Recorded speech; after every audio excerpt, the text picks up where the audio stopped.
Abawo jangunga musambu match. Jangunga musambu. That is what you can do.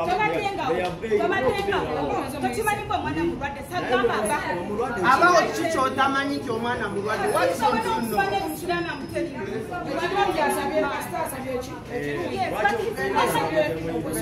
Yes. Nana mama motisa kote le mwamu waganga. Social media.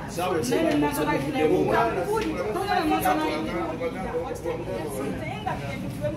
This man avako kani imagine sibo mwana ngam. Omuntu yenna bwagamba nti kati kangeleza nga shaki yagamba. Ojiko msajja yakuba. Musikali yakuba msajja masasi nagamba nti netwala police. Abamulamu. Nono omwana alina byakolanga byabulamu kati nga wagamba full figure nate mpapula nzinzo twali police ekyo kyabulamu musamateka mu mwaka wairo twero ovu mutamuka manyi musabe musale asonyiwe simple bana mwana nayo ekyakula ekyokwefuna nti ayagala training ojja kuwaayo ulufol abawo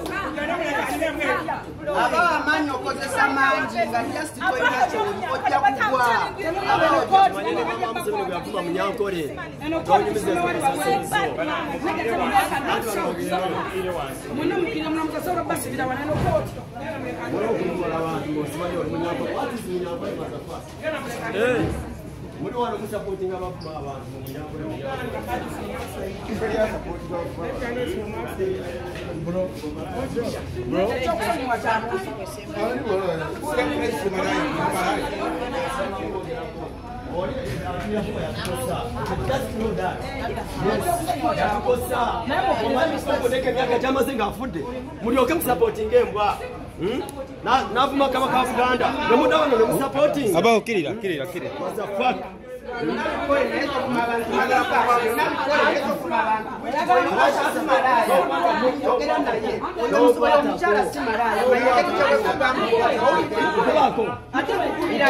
I am warning you.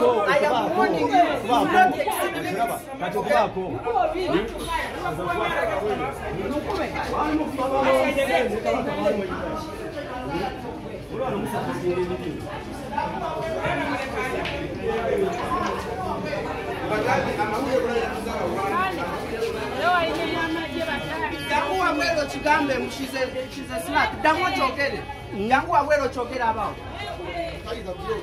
Jangu chokere. Anti munonya mawuliro jagafuna. Jangu chokere.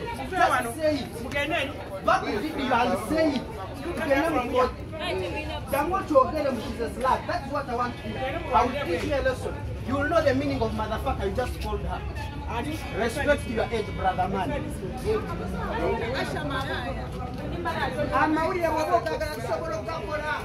This is Uganda, this is not Angola. Nze kisinga okunuma singa abaho saa mugamba okitegeera oyo omusajja ayagala nnyo mmanyi kwa buli wamu twali tutudde ne kupakazi ne mugamba oyo mwana bambite mu musibo omwana mulwadde okitegeera ne mulaga n'ebipapula ebyali bigenda mu ddwaliro ne mugabi n'ebipapula biraba tubadde tumufunidde na rehab mbiyina nina receipt nina n'ennaku z'omwezi nga njogera ne maama we even before nga bino byonna tebinabeerawo ng'agenda sindika sente twala omwana mu rehab can you imagine akasajja still kagaana okitegeera kati abo bagenda kukolawo kati ffe katukole kye tukoze tugenda lwana tugenda waayo obujulizi obulaga nti omwana ali mulwadde bagenda mumusonyiwa that's all I can say.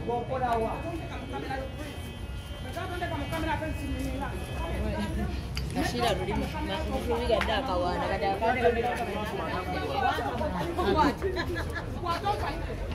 wasagala mbasumagala tonkwata mu kamera yo olona trend tonkwata wakwata kwata n'amagulu go kwasikwagala mwe muri mu kuboja program emirimu musende amaka kansaliwa ojja tudde wano sembere kanso jam kanso ama yagala omuntu akwatira essimu eno okwatirako essimu eno naye wane wetuli kkubo lya moto kati nde wali waggulu kanso linnya waggulu kati kanso dde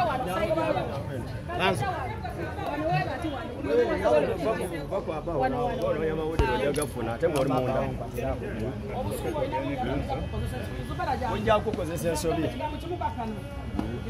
obusumu gwe mukubo lwiwundi geza okwateko oba ndi levo yo Tubera jangwa. Kakane emisango gibadde kitya, emisango gibadde gutya era council zebamuvunaanye kyekidako. Amanya naabwe Precious okuva mu Elgon Advocates. Tuzze nga ndi ne client waffe Jennifer Fulfiga, presidential advisor, tuli ne president wa TikTokers Frank Apao, ne council Matovu Ronald wa Buganda Kingdom.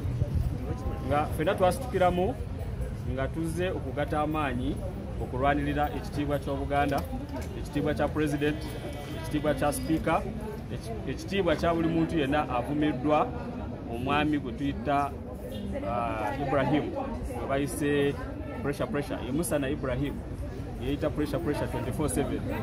Kooti emuguddewo emisango 8. Kooti eguddewo emisango 8 okuweebuula Ssaabasajja Kabaka, okuweebuula president, okuweebuula speaker, Joyce Sebugwawo honorable bonna bazaavuma.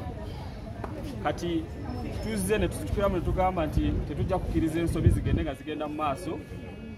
N'ensobi zigenda mu maaso ne tutazaanukula kuba amateeka ne galabika nga gataliiwo. Waliwo a lot of public outcry nga bagamba ate tukozeewo ki okulaba nga ekitiibwa kya Buganda, ekitiibwa ky'abantu abakulembeze b'eggwanga tekitoobolebwa nga tewali kikozesebwawo. Baba charginze emisango kuli spreading malicious information, hate speech, kwotadde ne computer misuse. Emisango gyonna mugate giri emisango 8 ku bantu ab'enjawulo. Era leero bamusomedde emisango gye weewaawo ye n'agamba nti ayina ekizibu ku bwongo, emizimu gya Buganda gimulinnyira.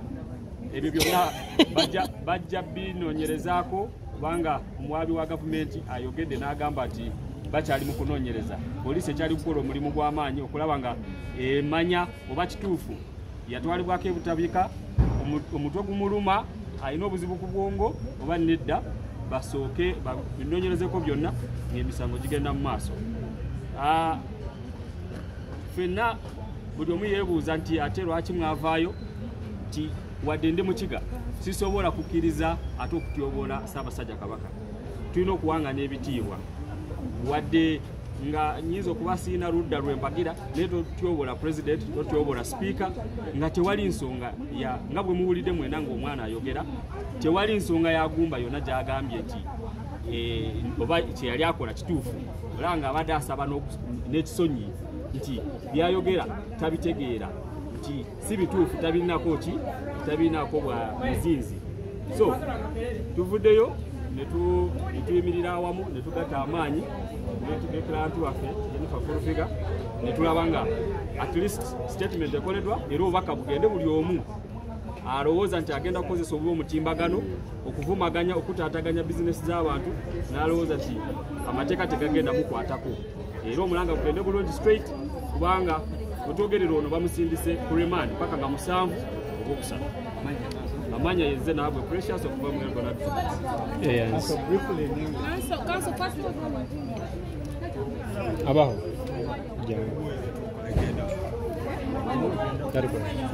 Olina muzenda